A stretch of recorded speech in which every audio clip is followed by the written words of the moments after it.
সামনে নির্বাচন, বেশি বলা কর কিছু নয়। আমার যদি আপনারা ভোট দেন, 5টা ওয়ার্ডের কাউন্সিলর বানান, আমি একটা কথা বলতে পারি যে কোন রাস্তাঘাট, স্কুল কলেজ কিছু থাকবে না ইনশাল্লাহ। আগামীকাল এই পবিত্র ঈদ উল আজহার নামাজের জানাজা আমি দলের সেক্রেটারি, সমস্ত আগাম দুগাম করার দায়িত্ব আমার। বন্ধুরা, বাংলাদেশে এমন কিছু ফানি নেতা রয়েছে যাদের বক্তব্য শুনলে আপনি হাসতে হাসতে পাগল হয়ে যাবেন। এই সকল নেতাদের বক্তব্যের মাথা মুন্ডু আপনি কিছুই বুঝতে পারবেন না। তো চলুন আজকের এই ভিডিওতে আমরা দেখে আসি, বিশেষ করে আওয়ামী লীগের এমন কিছু নেতারা ছিল যাদের বক্তব্য শুনে পুরো দেশ হেসেছিল। ভিডিওটি অনেক ফানি হতে চলেছে, তাই শেষ পর্যন্ত দেখতে থাকুন। আর নতুন দর্শকের এখনই চ্যানেলটি সাবস্ক্রাইব করে ফেলুন। প্রথমে শুনুন এই লোকটি কি বলছে। বঙ্গবন্ধুকে যারা হত্যা করেছে তাদেরকে যেন আল্লাহ জান্নাত দেয়। অবাক করা বিষয় হচ্ছে এটি কিন্তু আওয়ামী লীগের নেতা ছিল। মাবুদ, জাতির জনক এবং তার পরিবারকে যারা হত্যা করেছে, আল্লাহ সকলকে তুমি জান্নাত দান করে দিও আল্লাহ। এরপরে এই নেতা বলছে বঙ্গবন্ধু শেখ মুজিবুর রহমানকে আল্লাহ যেন জাহান্নামের ভালো একটা জায়গা দেয়। কি একটা অবস্থা! বঙ্গবন্ধুকে আল্লাহ যেন জাহান্নামের ভালো জায়গায় স্থান করে দেয়। এরপরে অশিক্ষিত নেতাকে দেখুন, সে তার বক্তব্য শেষ করে সবাইকে সালাম দিচ্ছিল, আবার সেই সালামের উত্তর নেয়। সে আসলে কি বলতে চাচ্ছিল সে নিজে বুঝতে পারছিল না। আমার বাক্স যেন জনগণের ভোটে ভরপুর হয়ে যায়, এই বলে আমি আল্লাহ তোমার কাছে বিদায় নিচ্ছি। আসসালামু আলাইকুম। ওয়ালাইকুম ওয়ালাইকুম, ভুলে যেতেছে, সরি। এই বলে আমার মনোযোগ শেষ করছি। এবার অমানবিক নেতাকে দেখে নেন, যার মুখ থেকে অমানবিকতা এটি বের হতে চাচ্ছে না, কারণ তাদের মধ্যে তো মানবিকতাই নেই। অমানবিকতা শব্দ বের হবে কি করে? তাদের কথা একবারও ভাবলো না।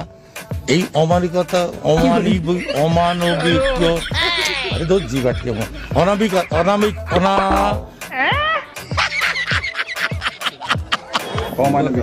এবার বন্ধুরা এই নেতাকে দেখুন, যে ঈদুল আজহার নামাজে নয় জানাজায় এসেছে। আগামীকাল এই পবিত্র ঈদ উল আজহার নামাজের জানাজা।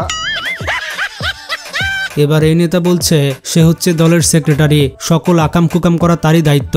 আসলে ভাই মুখ ফসকে সত্যি কথা বের হয়ে গিয়েছে।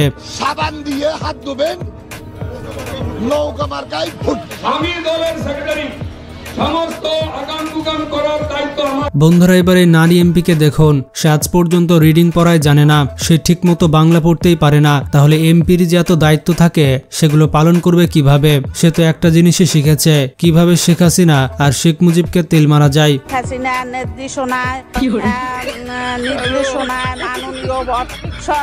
অঞ্চলের মানুষ চলাচল করে,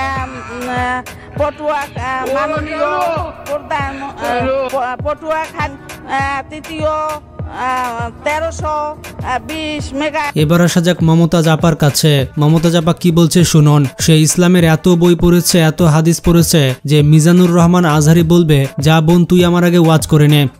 কুরআন শরীফের গিরিশচন্দ্র সেনের বাংলা থেকে শুরু করে এমন কোন বাংলা তর্জমা নাই যেটা অনেকবার না পড়েছি। আচ্ছা, এবং শুধু তাই না, সিয়াসাত হাদিস, তিরমিজি শরীফ, মেশকা শরীফ, আবু দাউদ শরীফ, বুখারী শরীফ, মুসলিম শরীফ থেকে শুরু করে এমন কোন খণ্ড নাই যেগুলো না পড়েছি। এবার এই মহিলা কি বলছে শুনুন। শেখ মুজিবুর রহমান নাকি ওলিয়া আউলিয়া, সে তার আউলিয়ার নাম নিয়ে বক্তব্য শুরু করতে চায়। ভাই আমাকে কেউ মার, কেউ আমাকে মেরে যা, এইগুলো আমার আর সহ্য হচ্ছে না। আমি আমার আউলিয়ার নাম নিয়ে আমি আমার বক্তব্য শুরু করতে চাই। আমার আউলিয়া বঙ্গবন্ধু শেখ মুজিবুর রহমান, এই আউলিয়ার নাম নিয়ে আমি আমার বক্তব্য শুরু করতে চাই। 1975 সালের 15ই আগস্টে জিয়াউর রহমান, খুনি জিয়াউর রহমান এবং তার দোসররা আমার আউলিয়া বঙ্গবন্ধু শেখ মুজিবুর রহমান সহ এই আওয়ামী লীগের কর্মী কি বলছে শুনুন। তারা হচ্ছে আওয়ামী লীগ করে, তাই আজরাইলও তাদের কাছে আসতে পারে না। আরে ভাই ইসকা খোপরি তোর সালেকা। আমরা আওয়ামী লীগ করি, আজরাইল আমাদের কাছে আসে না, দূরে থাকে। বলবেন আওয়ামী লীগ মরে না, মরে, কিন্তু স্বাভাবিকভাবে মরে। আমরা মৃত্যুকে ভয় পাই না, আজরাইল আমাদের কাছে আসে না। আমাদের নাম শুনলে আজরাইল দূরে থাকে, যেটা আওয়ামী লীগ। দেওয়া যাবে না, আমাদের নাম শুনলে আজরাইল দূরে থাকে, যেটা আওয়ামী লীগ। বন্ধুরা, এবার এই ব্যক্তিকে দেখুন, সে নবীজির নামই মনে করতে পারছে না। ভাই বাংলাদেশে এমন কোন মানুষ আছে যে নবীজির নাম জানে না? এমনকি অন্য ধর্মের মানুষও তো নবীজির নাম জানে। আমাদের প্রিয় আমাদের নবীজির নাম হচ্ছে নবীজির নাম হচ্ছে আপনার কি নবী না না না যাক না, যাই হোক, আমি মনে পড়ছে না নবীজির নাম। বন্ধুরা, এবার এই মহিলা নেতা কি বলছে শুনুন, যে আওয়ামী লীগ থেকে বিএনপিতে আসতে হলে কি কি করতে হবে। বিএনপির কালেমা পড়তে হবে। আওয়ামী লীগের লোকজন, আওয়ামী লীগের নেতাকর্মী যারা আওয়ামী লীগ করে, তারা যদি বিএনপিতে আসতে চায়, তারা রাতের অন্ধকারে বিএনপিতে আসলে হবে না, আপনারে ফোন দিলে আমারে ফোন দিলে হবে না। তারা অফিসিয়ালি তারা শহীদ রাষ্ট্রপতি জিয়া রহমানকে নেতা মাইনা, স্বাধীনতার ঘোষক মাইনা, বেগম খালেদা জিয়াকে নেতা মেনে, ওবায়দুর রহমান সাহেবকে নেতা মেনে যদি তারা ধানের শীষে সরাসরি যোগদান করে, ভালো কথা। বন্ধুরা, এবার বিখ্যাত মোনাজাত চাচাকে দেখে নেন। কিভাবে মোনাজাত করতে হয় এই চাচা আমাদেরকে শিখিয়েছে।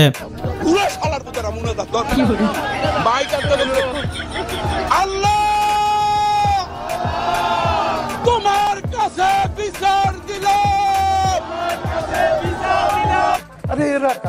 বন্ধুরা, এই মহিলা নেতা কিন্তু মুখ ফুসকে একেবারে সঠিক কথা বলে দিয়েছে। তারা কোনোভাবে দেশকে দারিদ্র মুক্ত করবে না, কিভাবে আরো দরিদ্র করা যায় সেই চিন্তা করে তারা। উপজেলা চেয়ারম্যান, আমরা সবে মিলে আমরা এই দেশকে কিন্তু আর দারিদ্র মুক্ত করব না।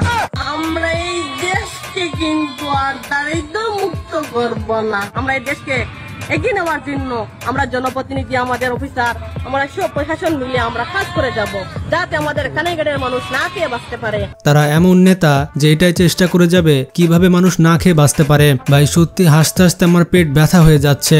এইসব নেতাদের থেকে পাবনার পাগলারাও তো ভালো, তাদের বক্তব্য শোনার যোগ্য হয়। বাংলাদেশের কি এটাই নেতা হওয়ার যোগ্যতা, যে সব থেকে বেশি অশিক্ষিত, যে সব থেকে বেশি পাপ করবে, এলাকায় চুরি চামারি করবে, তাকেই নেতা বানানো হবে? এটাই হচ্ছে বাংলাদেশের নেতার যোগ্যতা। স্যার, আপনি একটু বাইরে গিয়ে আবার ঢুকেন, আমরা আপনাকে দাঁড়ায় সম্মান করি। এবার দেখুন সজীব ওয়াজেদ জয় কি বলছে।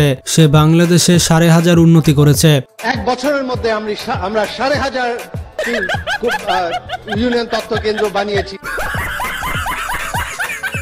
বন্ধুরা, এবার এই চাচাকে দেখুন। এলাকার কোনো প্রবলেম হলে এই চাচাকে বলবেন, সে তার নেত্রী শেখ হাসিনাকে বলবে আর রাস্তার বাল ঠিক করে দিবে। আপনাদের যে কোনো দাবি থাক আমার কাছে বলবেন, আমি শেখ হাসিনার নেত্রীর কাছে আমি জানাবো।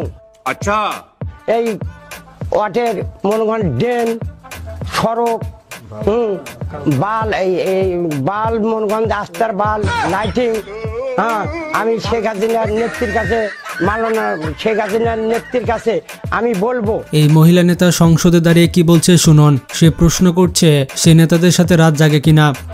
আমি কি তাকে জিজ্ঞাসা করতে চাই তার সাথে কি আমি রাত জাগি? এটা কোনো কথা? এটা কেমন একটা অসভ্যতা বলেন দেখি। এবার দেখুন আমাদের অশিক্ষিত মন্ত্রীকে, যে 2016 আর 1916 চোখে দেখতে পায় না, উন্নতি কি করবে? মাননীয় স্পিকার, 1916-17 অর্থ বছরের সম্পূরক বাজেট মাননীয় মন্ত্রী 2016-17।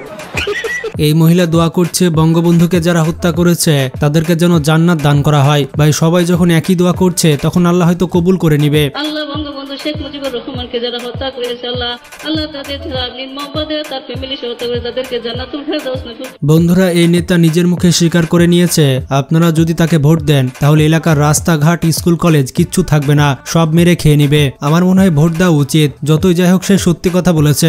সামনে নির্বাচন, বেশি বলার কর কিছু নয়। আমার যদি আপনারা ভোট দেন, রাস্তা ওয়ার্ডের কাউন্সিলর বানান, আমি একটা কথা বলতে পারি যে কোনো রাস্তাঘাট, স্কুল, কলেজ কিছুই থাকবে না ইনশাল্লাহ। এবার দেখুন মমতাজ দেশ বিদেশে কি গান গেয়ে বেড়ায়। বিদেশে ঘুরে ঘুরে জয় বাংলার গান গান। কেন? কারণ উনি হচ্ছেন ছাগলের 15 নম্বর বাচ্চা। হাসিনা বলছে আওয়ামী লীগকে ধাক্কা দিল আর আওয়ামী লীগ পড়ে গেল, এত সহজ নয়। কিন্তু ওবায়দুল কাদেরকে তো ধাক্কা না দিতে পড়ে গেছে। আওয়ামী লীগকে ধাক্কা দিল, আওয়ামী লীগ পড়ে গেল, এত সহজ নয়। টাকলা মুরাদ কি বলছে দেখুন। ইসলাম রাষ্ট্র ধর্ম এটা মানে না। আমাদের ইসলাম আমাদের রাষ্ট্রীয় ধর্ম না, এটা বিশ্বাস করি না। সুটিয়ে লাল করে দেবো। বন্ধুরা, এখানে ওবায়দুল কাদের অনেক রেগে গিয়েছে, কারণ তাকে বক্তব্য দেওয়া হচ্ছে না। পাশের পাতি নেতাগুলোই জয় বাংলা বলে ফেলছে, তাহলে সে বলবে কখন?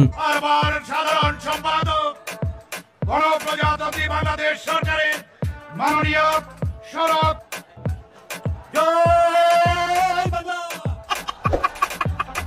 বন্ধুরা, এই গরু যে পোস্টার খেয়েছে, শেখ হাসিনা যদি ক্ষমতায় থাকতো তাহলে ডিজিটাল নিরাপত্তা আইনে তাকে জেল দিয়ে দিত, আর নয়তো আয়না ঘরে পুরে রাখতো। তো বন্ধুরা, বাংলাদেশের নেতারা কত ফানি হয়ে থাকে তা তো আপনারা দেখতেই পেলেন। এখন সামনে নির্বাচনে আপনি কাকে ভোট দিবেন সেটা আপনার বিষয়, কারণ আপনার একটি ভোটই নির্ধারণ করে দিতে পারে আপনার ভবিষ্যৎ কি হবে। ভিডিওটি বেশি বেশি শেয়ার করে সবাইকে জানিয়ে দিন। ভালো থাকবেন, টেক কেয়ার।